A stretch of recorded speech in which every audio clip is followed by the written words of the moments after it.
Kumusta? Magandang umaga sa ating lahat mga ka-farmers, mga ka-viewers pa Luzon, Visayas at Mindanao. So sa lahat ng mga subscriber ko, viewers, share at commentator, maraming salamat po sa patuloy niyo pagsuporta sa ating munting YouTube channel. Okay, so bago natin mga ka-farmers, ako magbigay sa inyo ng mga updates patungkol sa mga tanim natin dito natin nilagaan. Hihingi muna ako sa inyo ng depensa. Pasensyahan niyo ako na ang pag-upload ko ng video parang hindi kung wala sa umaga, minsan wala sa hapon, may dahilan po sa pag sa ating connection ba sa internet o sa data, kasi data lang po ang ating gamit mga ka-farmers. So mahina po ang data ngayon sa smart, napakatagal po mag-upload. So kung meron kang mga 8 minutes, nasa mga 1 oras kalahati o 3 oras ganyan.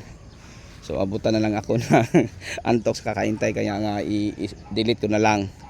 Okay, so mga ka-farmers, mga ka-viewers, kung babalik ang ating signal, patuloy ang ating pag-upload sa umaga, tanghali ba o hapon. So depende po sa ating panahon. So ang sitwasyon natin ngayon, kung bakit wala tayong mga upload, pwede naman tayong makapag-content kasi meron na tayong farm 1 at saka farm 2.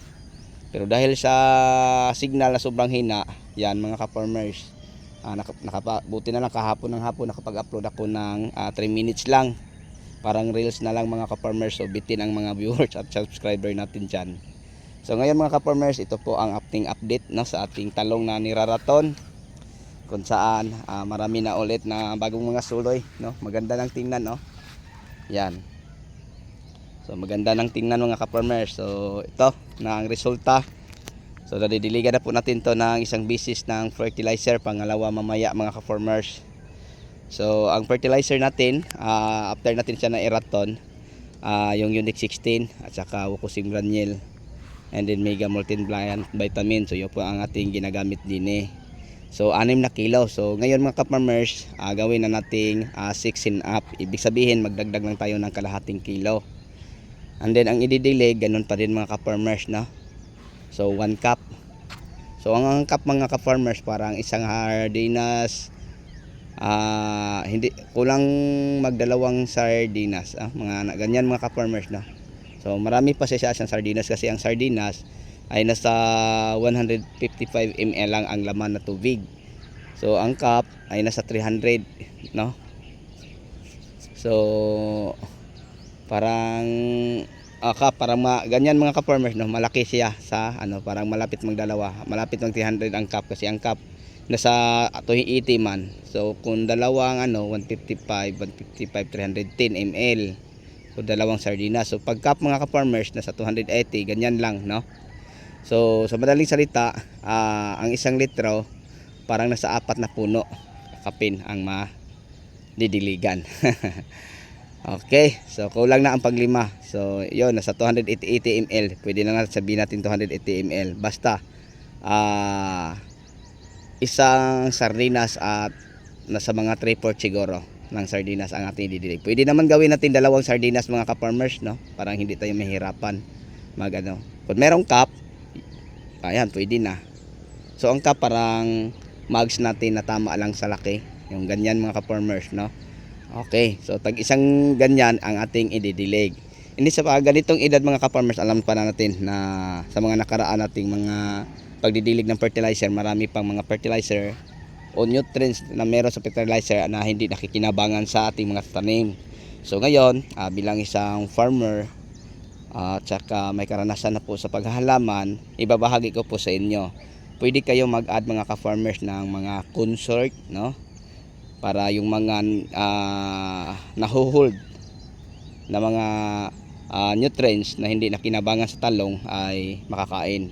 Pwede APSA, pwede Mycorrhiza Endosmart. Kung halimbawa ay APSA, ang ilagay nyo lang sa isang drum, 200 ml, 200 ml, kasi para palambutin niya uli ang lupa. So yun po ang technique natin usok dito mga ka-farmers, para yung mga nutrients na hindi nakinabangan sa ating talong bago na iraton ay makakain niya sa tulong po ng APSA 80 or sa tulong ng consort. Pag consort mga ka-farmers, 1 gram, kalahating litro, kalahating kilo. or pwede nyo gawin, pero mas maganda mga ka-farmers, isang drum, kalahating kilo na lang ng consort. Pwede naman may Coryza, isang sachet. Kung ang available sa inyo Qmate, pwede din. So malaking bagay yung mga ganyan mga ka-farmers, kasi nakakatulong din siya sa mabilisang paglaki. Bakit? Dahil ang mga nutrients na hindi nakinabangan ay mapakinabangan na nila. So yun lang po ang ma-share ko sa inyo patungkol dyan, kasi bilang isang farmers na gumagawa po ng content about farming, ang layunin natin ay makakatulong tayo, no? Hindi lang sa mga taong malapit sa akin, pati na rin sa iba't ibang panig na ng ating bansa o sa abroad. Makakatulong din po tayo sa kanila sa simple o basic lang na mga pamaraan. So yun po ang aking technique o pamamaraan, no? So ulitin ko, ang fertilizer natin gagamitin din pang dilig natin ngayon, Unique 16, isang sako ang haluan ng isang mega, and then pwede din hukusim granule, 2 bag. So yun lang po mga ka-farmers, mga ka-viewers, ang ma-share ko sa inyo sa 2 pagdilig. And then kung ang available sa inyo na pang soil conditioner na makakatulong para mapakinabangan ang mga nutrients na nahold at hindi nakakain sa mga tanim, mga nutrients na makakuha sa fertilizer, sa pagdilig natin ng fertilizer sa nakaraan, yung time na hindi pa nairaton. So sa tulong yan mga ka-farmers, napakinabangan na po, no?